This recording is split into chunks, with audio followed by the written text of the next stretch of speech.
Okay बच्चे, मुझे पता है कि मैंने ये वाला पार्ट आपको पढ़ा दिया है, बट स्टिल हम थोड़ा सा रिवाइज करेंगे, देन हम आगे मूव करेंगे।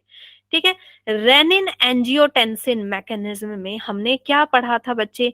ये मैकेनिज्म कब अप्लाई होता है? कब अप्लाई होता है? जब आपको याद रखना है, जब आपके किसी घर वाले का क्या हो, बीपी लो हो गया हो, जब उनका जीएफआर क्या हो गया हो, लो हो गया हो। बीपी लो हो गया मतलब कि जीएफआर क्या हो गया है, लो हो गया है। कॉमन सेंस वाली बात है ना। तो बीपी जिसका भी लो हो गया है तो उसके अंदर क्या चलेगा, रेनिन एंजियोटेंसिन मैकेनिज्म चलेगा। कैसे चलेगा भाई, कैसे चलेगा? सबसे पहले क्या होगा, सबसे पहले क्या हुआ था बच्चे, कि जो खबरी है, कौन है खबरी हमारा, distal convoluted tubule. Distal convoluted tubule है ना, ये खबर पहुंचाएगा। ये खबर पहुंचाएगा कैसे? इसके पास क्या है बच्चे, मैक्यूला डेंसा है, कॉलमनार सेल्स हैं, जिसको हम क्या बोलते हैं, मैक्यूला डेंसा बोलते हैं। क्या बोलते हैं बच्चे, मैक्यूला डेंसा बोलते हैं। ठीक है। और ये किससे, किसको खबरी दे रहा है, ये डिटेक्टिव है, ये किसको खबर दे रहा है बच्चे, ये खबर दे रहा है आपके एफेरेंट आर्टेरियोल को। किसको दे रहा है, आपके एफेरेंट आर्टेरियोल को दे रहा है खबर। ये आपका टफ्ट ऑफ कैपिलरीज है, टफ्ट ऑफ कैपिलरीज है, और ये है ईफेरेंट है, ये ईफेरेंट है, और ये कौन है, एफेरेंट आर्टेरियोल है। तो ये इसको खबर दे रहा है। ठीक है। इसको क्यों खबर दे रहा है, क्योंकि इसके पास है, एफेरेंट आर्टेरियोल के पास एक स्पेशल टाइप ऑफ सेल है, जिसको हम क्या बोलते हैं, जेजी सेल, जासूस सेल। जेजी सेल इज जासूस सेल। ठीक है। जेजी सेल का असली नाम क्या है बच्चे, जक्स्टा, जक्स्टा सेल। ठीक है। जक्स्टा सेल है ये। एंड जक्स्टा ग्लोमेरुलर सेल इसको क्यों बोल रहे हैं, क्योंकि ग्लोमेरुलर के आसपास है, जक्स्टा है, ठीक है, उनके आसपास है, और ये सेल है, जक्स्टा ग्लोमेरुलर सेल है। डीसीटी क्या खबर देता है कि भाई ब्लड बहुत धीरे धीरे आ रहा है, बीपी बहुत लो है बंदे का, बीपी बहुत लो है, और ब्लड ना एकदम धीरे धीरे आ रहा है, कुछ गड़बड़ है, ये बेहोश होने वाला है, कुछ गड़बड़ है, बेहोश होने वाला है। तो जेजी सेल क्या बोलता है, ऐसे कैसे, ऐसे कैसे होगा? ये क्या रिलीज करता है बच्चे, रेनिन। ये क्या रिलीज करता है, रेनिन रिलीज करता है। और रेनिन दौड़ते हुए कहाँ जाता है बच्चे, रेनिन दौड़ते हुए, ये जो रेनिन है ये दौड़ते हुए कहाँ जाता है, ब्लड। ये किस में दौड़ रहा है, ब्लड में, ब्लड में चला गया रेनिन। और रेनिन क्या है बच्चे, एंजाइम है, रेनिन क्या है, एक एंजाइम है। ठीक है। ये दौड़ते हुए कहाँ, किसके पास जा रहा है, एंजियो, एंजियोटेंसिनोजेन के पास। याद आया, एंजियोटेंसिनोजेन के पास जाएगा, इसको जगाएगा, भाई जाग जा, दिक्कत आ गई है ना, दौड़ते हुए जाएगा, एंजियोटेंसिनोजेन को जगाएगा। एंजियोटेंसिनोजेन, जहां भी जेन लगा रहता है बच्चे, वो क्या है, सुस्त आदमी है। ये क्या है, बड़ा ही सुस्त है, सो रहा है ये। ठीक है, बिल्कुल इनएक्टिव है। ये क्या है, इनएक्टिव है। इसको जगाएगा और इसको किसमें कन्वर्ट करेगा, तैयार करेगा, इसको, इसको कन्वर्ट करेगा एंजियोटेंसिन 1 में, पहले एंजियोटेंसिन 1 में। और ये एंजियोटेंसिन 1 भी क्या है, उतना जगा हुआ नहीं है। दोस्त को रात में जगाते हो तो जो दोस्त जगता है वो उतने नींद में, मतलब बिल्कुल जगता नहीं है ना, थोड़े नींद में होता है, ये नींद में है थोड़े। फिर ये जब आगे जाएगा, थोड़ी दूर जाने के बाद लंग्स में जब ये आएगा, ब्लड लंग्स के पास आएगा, तो लंग्स में एक एंजाइम है, एंजियोटेंसिन कन्वर्टर एंजाइम। ये एंजाइम क्या करेगा, इसको बोलेगा भाई दोस्त की मदद नहीं करेगा, तो इसको किस में कन्वर्ट करेगा, एंजियोटेंसिन 2 में कन्वर्ट करेगा, एंजियोटेंसिन 2 में कन्वर्ट करेगा। And angiotensin 2 is very very very powerful, very very powerful. ये क्या कर रहा है बच्चे, है ना, ये मल्टीपल काम कर रहा है। एंजियोटेंसिन 2 क्या कर रहा है बच्चे, वैसो कॉन्स्ट्रिक्ट कर रहा है। ये क्या कर रहा है, सारे वेसल्स को, इफेरेंट को दबा रहा है, कॉन्स्ट्रिक्ट कर रहा है, प्रेशर बढ़ा रहा है। जैसे ही वेसल कॉन्स्ट्रिक्ट होंगे तो प्रेशर बढ़ेगा, है ना। जैसे ही आप किसी रुमाल में कोई चीज बांध लो और उसमें जब ऐसे प्रेशर लगाओगे तो वो क्या होगा, प्रेशर बढ़ेगा, और जीएफआर जो भी आपका फिल्ट्रेट गिर रहा है वो ज्यादा गिरेगा, है ना, फिल्ट्रेट जो गिर रहा है वो ज्यादा गिरेगा। ओके। एंड बीपी बढ़ जाएगा, जब फिल्ट्रेट ज्यादा होगा, वहां पे प्रेशर कॉन्स्ट्रिक्ट होंगे वेसल, तो प्रेशर बढ़ जाएगा, जीएफआर बढ़ेगा, बीपी बढ़ेगा। और क्या, ये चाहता है परमानेंट सॉल्यूशन, तो इसने क्या किया, एक्टिवेट किया एड्रीनल कॉर्टेक्स को। भाई जागो, किडनी अपने जो कॉर्टेक्स में रखा हुआ है तुमने एल्डोस्टेरॉन, उसको जगाओ। और क्या करो, एल्डोस्टेरॉन क्या करता है, रीअब्जॉर्प्शन ऑफ सोडियम करता है, वाटर करता है, जिसकी वजह से, कहां से, डीसीटी से, डीसीटी से। क्यों, फैसिलिटेट एब्जॉर्प्शन यहीं से होती है। ये सोडियम यहाँ से ले लेता है, ठीक है, रीअब्जॉर्प्शन कराता है, जिसकी वजह से ब्लड में सोडियम लेवल बढ़ता है, वाटर का लेवल बढ़ता है बच्चे, और आपका ब्लड का वॉल्यूम बढ़ता है, और बीपी बढ़ता है। ठीक है, तो इसका काम क्या है बच्चे, बीपी को बढ़ाना। जिस बंदे का बीपी लो हो गया उसका बीपी को बढ़ाना, जीएफआर बढ़ाना, ताकि नॉर्मल हो जाए चीजें। ठीक है, नॉर्मल हो जाए चीजें। अच्छा मुझे ये बताओ कि यहाँ पे कितना प्रेशर होना चाहिए, यहाँ पे कितना प्रेशर होना चाहिए, जो कि डीसीटी को दिखा कि प्रेशर सही नहीं है।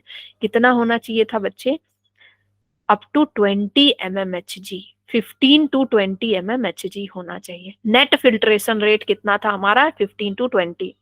और जीएफआर नॉर्मल कितना था, नॉर्मल कितना था बच्चे, 180 litre per day, 180 litre per day. और वो जीएफआर जब कम आने लगा तो ये घबरा गया। ठीक है, ठीक है, हमारा रिवीजन हो गया बच्चे, अच्छे से हम पढ़ चुके हैं, लेकिन फिर से हमने रिवीजन कर लिया। नाउ एएनएफ उल्टा काम करता है ना, रास के उल्टा काम करता है, अपोजिट ऑफ रास। ये क्या करेगा बच्चे, बीपी को घटाएगा, अपोजिट ऑफ रास। यहां से क्वेश्चन आता है, विच वर्क एंटागोनिस्ट टू रास। ठीक है, एंटागोनिस्ट टू रास, यस, अपोजिट मैंने इसीलिए लिखा कि समझ सको, एंटागोनिस्ट टू रास, तो यहां से क्वेश्चन आता है बच्चे। तो एंटागोनिस्ट टू रास एएनएफ काम करता है, ये क्या करेगा, बीपी को क्या करेगा बच्चे, घटाएगा। ये बीपी को घटाएगा, वो बीपी को बढ़ा रहा था, ये बीपी को घटा रहा है। चलो मिक्ट्यूरेशन, मिक्ट्यूरेशन किसको बोलते हैं, रिलीज ऑफ यूरिन। ठीक है, रिलीज, भाई यूरिन बना लिया, अब रिलीज भी तो करेंगे कि रखे रहेंगे, नहीं, रिलीज करेंगे, है ना। तो release of urine is the micturition. Urine जो भी बना है नेफ्रॉन की वजह से, अल्टीमेटली कहाँ जाएगा, यूरिनरी ब्लैडर में जाएगा, धीरे धीरे बूंद बूंद करके जाएगा।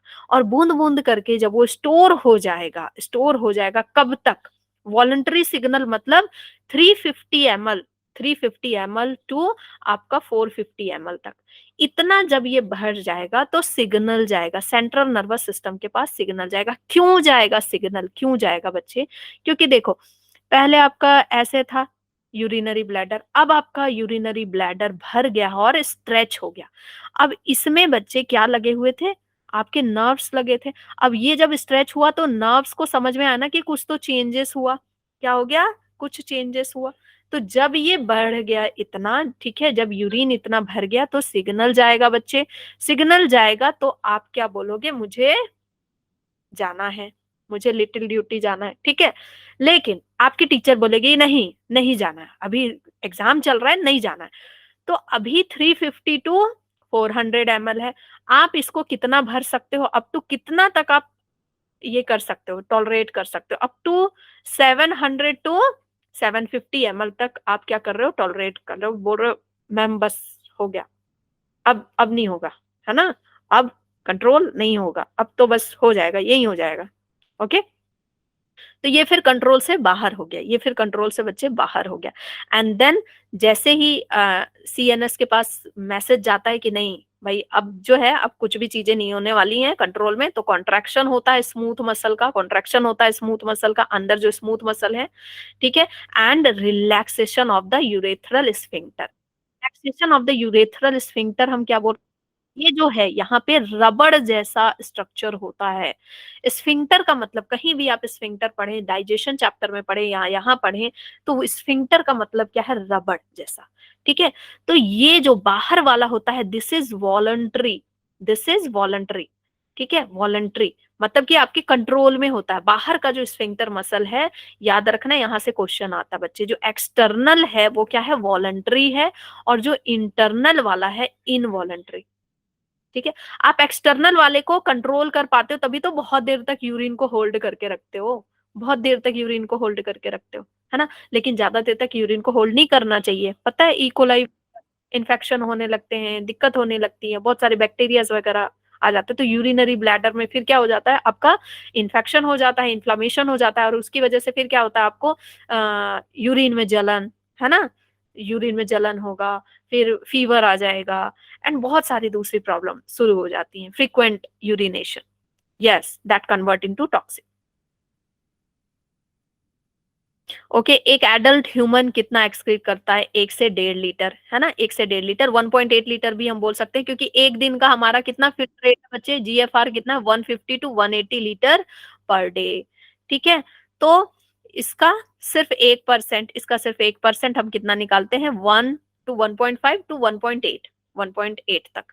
ठीक है, इसका कलर येलो होता है, लिटिल येलो होता है, ड्यू टू यूरोक्रोम। जो आपका बिलीरुबिन बना था, वही बिलीरुबिन यहाँ आके क्या बनता है बच्चे, यूरोक्रोम बन जाता है।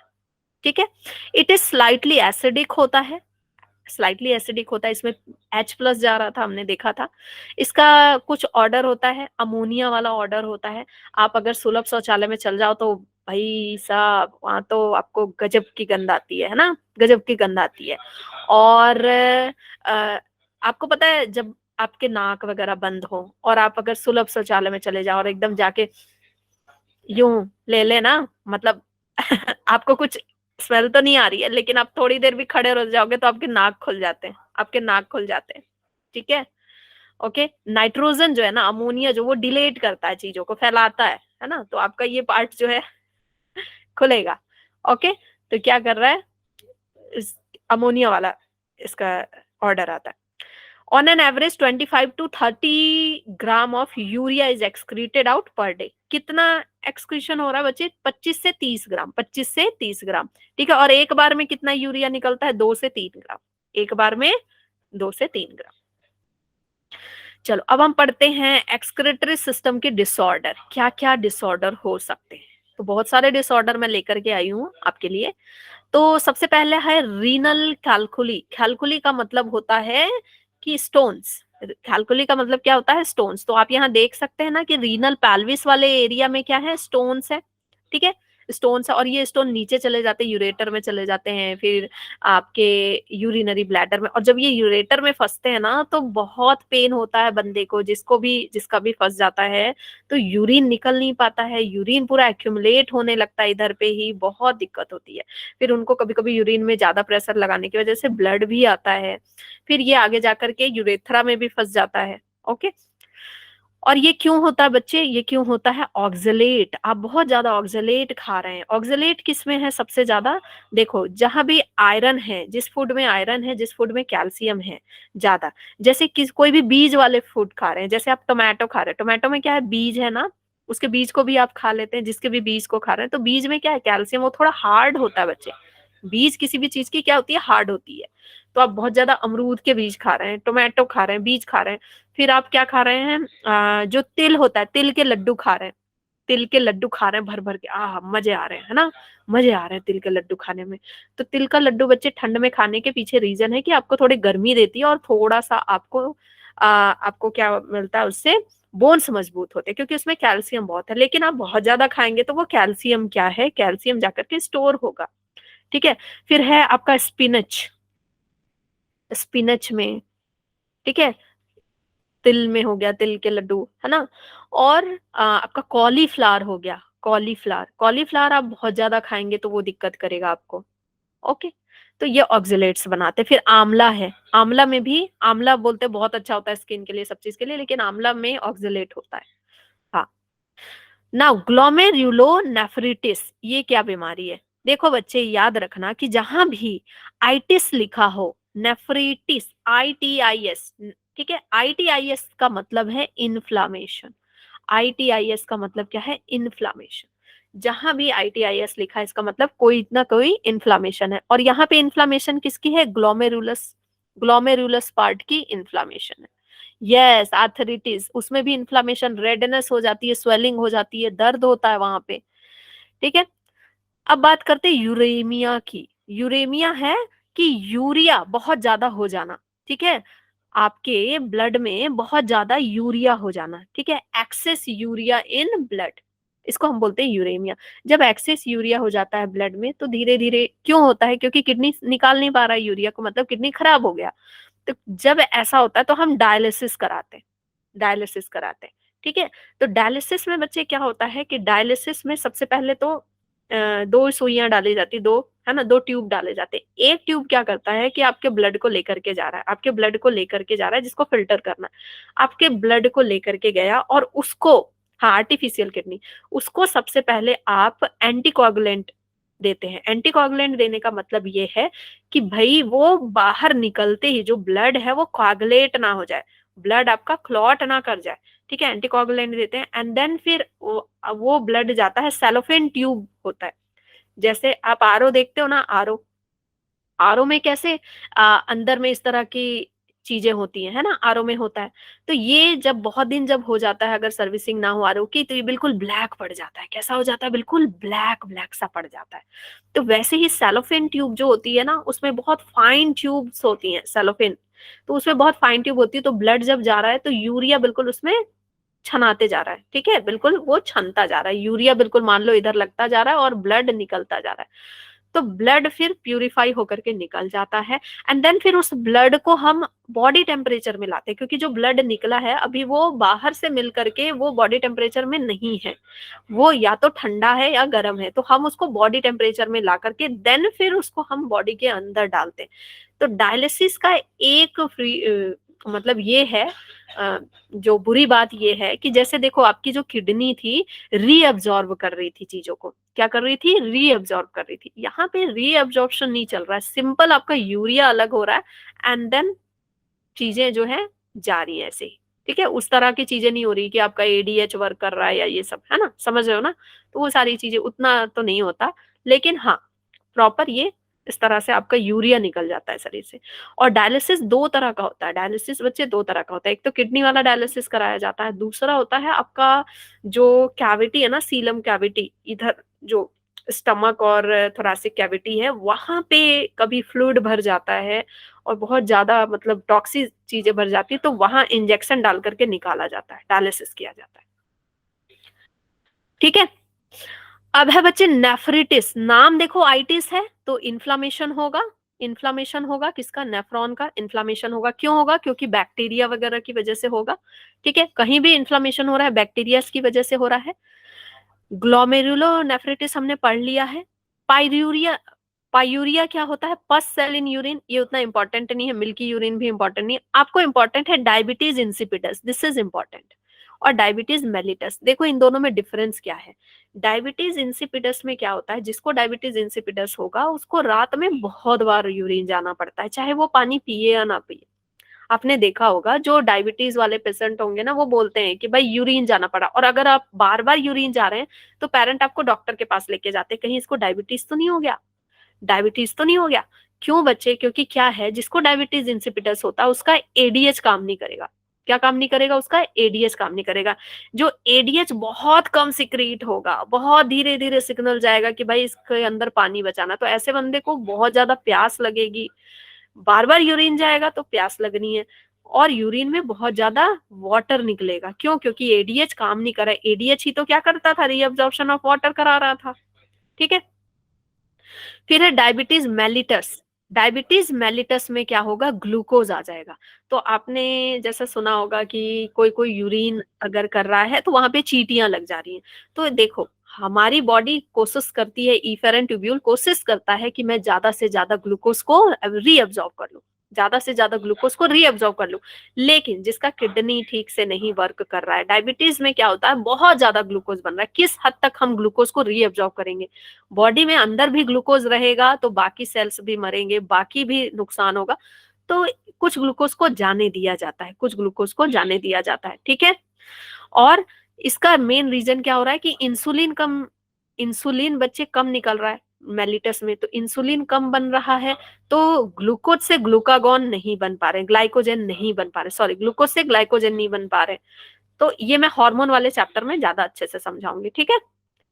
तो बस ग्लूकोज अगर यूरिन में आ जाए तो उसको हम क्या बोलते हैं? डायबिटीज मेलिटस, डायबिटीज मेलिटस, ठीक है। किडनी स्टोन हमने पढ़ लिया, renal calculi is kidney stone.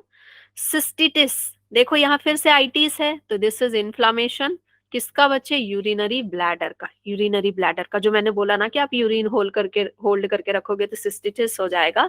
तो आपको फ्रीक्वेंट मतलब टॉयलेट से निकले नहीं कि फिर लगेगा कि जाना है, निकले नहीं कि फिर लगेगा जाना है ना, और बहुत जलन होगी, बर्निंग सेंसेशन। फिर है पॉलीयूरिया। पॉलीयूरिया मतलब कि बहुत ज्यादा यूरिन निकलना, बहुत ज्यादा यूरिन निकलना। ओलिगोयूरिया बहुत कम यूरिन होना। एन्यूरिया नो यूरिन फॉर्मेशन, बिल्कुल यूरिन बन ही नहीं रहा है, तो ये तो बंदा फिर जिएगा नहीं, है ना। Phenyl ketonuria. फिनाइल कीटोन्यूरिया क्या है बच्चे, देखो क्या होता है कि आपका जो फिनाइल एलेनिन पढ़ाया था अमाइनो एसिड में, फिनाइल एलेनिन होता है ना, arrow that is aromatic amino acid. Phenyl alanine convert होता है टायरोसिन में, ठीक है, टायरोसिन में। तो जिनकी बॉडी में फिनाइल एलेनिन टायरोसिन में कन्वर्ट नहीं हो पाता है, तो उनकी यूरिन में फिनाइल कीटोन बॉडीज आते हैं, ठीक है। तो ऐसा पर्सन धीरे धीरे मेंटली रिटार्डेड होता है। ये क्या होता है, मेंटली रिटार्डेड होता है, क्योंकि टायरोसिन अगर नहीं कन्वर्ट होता तो बहुत सारी चीजें हैं। हम्म, ठीक है। फिर है एल्कैप्टोन्यूरिया। फिर है क्या बच्चे, एल्कैप्टोन्यूरिया की बात करते हैं। ये बड़ी अजीब सी बीमारी है। ये भी बच्चे कैसी है, आपकी जेनेटिक डिजीज है, autosomal recessive disorder. Genetic disease है मतलब किसी को खानदान में रहा होगा, या माँ बाप में दोनों रिसेसिव एलील अगर आएंगे तो ये बीमारी होती है, ठीक है। अब इसमें होता क्या है कि इसमें भी कोई एक अमीनो एसिड है जो कन्वर्ट नहीं हो पा रहा है, ठीक है, तो वो यूरिन में आता है। वो कौन सा है, एल्कैप्टोन। एल्कैप्टोन यूरिन में आता है, और ये लोग जब यूरिन करते हैं ना, यूरिन करते हैं उसके बाद कुछ यूरिन की छींटे बाहर रह जाती हैं, पड़ी रह जाती है। मान लो खुले में इन लोगों ने पेशाब किया, ठीक है, यूरिन निकाला, तो क्या होगा, एयर के कांटेक्ट में आने से उनका यूरिन ब्लैक हो जाएगा। उनका यूरिन थोड़ी देर में ब्लैक हो जाएगा, आपको ना ब्लैक स्पॉट दिखेंगे हर जगह, पूरा यूरिन कैसा हो जाता है, ब्लैक हो जाता है। तो इनको बड़ी दिक्कत होती है, इनका बोन्स बहुत जल्दी खराब होता है, बोन्स बहुत जल्दी खराब होता है, ठीक है। फिर है ग्लाइकोस्यूरिया। देखो कितनी अजीब अजीब बीमारियां सुन रहे हो ना। ग्लाइकोस्यूरिया मतलब ग्लूकोज इन यूरिन। हेमिट्यूरिया मतलब हीम मतलब क्या होता है बच्चे, ब्लड, ठीक है। तो ब्लड अगर यूरिन में आए दैट इज हीमोट्यूरिया। एल्बुमिनूरिया मतलब कि एल्ब्यूमिन यूरिन में आ रहा है। एल्बुमिन क्या था बच्चे, हमारा प्रोटीन था, ठीक है, वो अगर यूरिन में आ रहा है। एंड सिस्टिन्यूरिया, और ये सब होता है इन्फेक्शन की वजह से। जो भी ब्लड अगर आ रहा है तो इन्फेक्शन की वजह से, ये भी इन्फेक्शन की वजह से, ये सब होता है बैक्टीरियल इन्फेक्शन की वजह से, ये सब हो पाता है, ठीक है। सिस्टिन्यूरिया मतलब अमाइनो एसिड सिस्टीन के बारे में हमने पढ़ा था, अमाइनो सल्फर नहीं, हाँ, सल्फर कंटेनिंग। तो ये सिस्टीन जो है अगर यूरिन में आ जाता है तो ये क्या होता है, सिस्टिन्यूरिया होता है। तो मैंने बहुत सारी बीमारियों के बारे में आपको पढ़ा दिया बच्चे। हाँ, इतनी सारी बीमारियां मैंने पढ़ा दी, एनसीईआरटी में नहीं है, लेकिन चलो ठीक है, थोड़ा नॉलेज रख लो। अब देखो कुछ इंपॉर्टेंट लाइन आपकी एनसीईआरटी में दी है जिसमें आप गलत कर सकते थे, तो मैंने ये एनसीईआरटी की लाइन यहाँ पे चूज करके रखी है। देखो, स्वेट के बारे में आप क्या जानते हो कि स्वेट में NaCl निकलता है, नमक निकलता है थोड़ा, ठीक है, थोड़ा वाटर निकलता है, लेकिन स्वेट में साथ में क्या निकल रहा है बच्चे, यूरिया भी निकल रहा है। तो अगर क्वेश्चन आए कि स्वेट कंटेन यूरिया, तो आप उसको गलत नहीं करना। स्वेट में थोड़ा सा यूरिया भी निकलता है, थोड़ा लैक्टिक एसिड भी निकलता है। This is very very important कि NaCl वाटर तो निकल रहा है, साथ में स्वेट से भी यूरिया निकल रहा है, स्वेट से भी लैक्टिक एसिड निकल रहा है। सेबेसियस ग्लैंड, सेबेसियस ग्लैंड कौन सा है बच्चे, ऑयल, जिससे ऑयल निकल रहा है, ठीक है। इसमें इससे क्या निकलता है, स्टेरॉल्स निकलते हैं आपके, लिपिड जो है, ठीक है, स्टेरॉल्स निकलते हैं, वैक्सेस निकलते हैं, ये हमने पढ़ रखा है ना बायोमोलिक्यूल में, वैक्सेस स्टेरॉल सबको पढ़ रखा है, ठीक है। कुछ डिराइव्ड हैं, कुछ आपके सिंपल लिपिड हैं, और साथ में हाइड्रोकार्बन्स निकलते हैं। देखो सबसे ज्यादा इंपॉर्टेंट है स्वेट वाला, जिसमें बच्चे कंफ्यूज हो सकते हैं, और दूसरा है लीवर।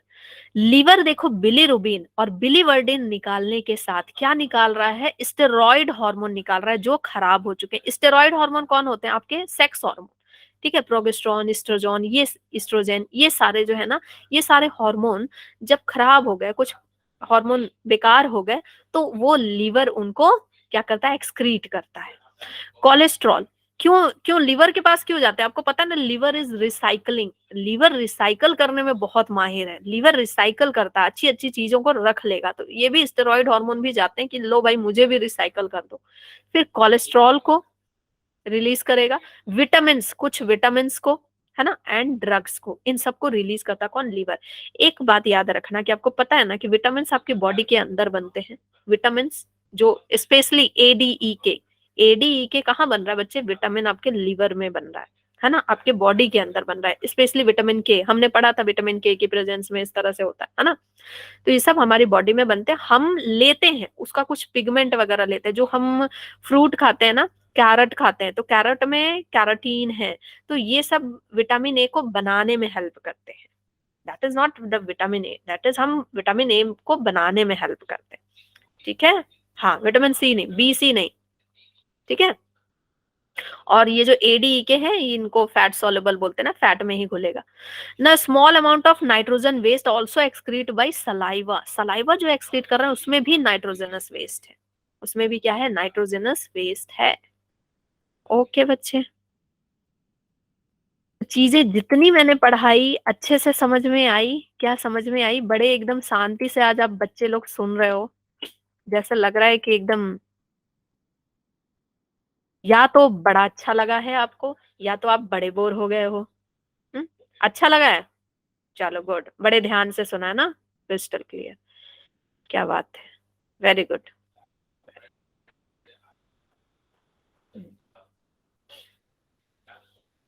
ओके बच्चे, ओके, थैंक यू बच्चे, थैंक यू, थैंक यू।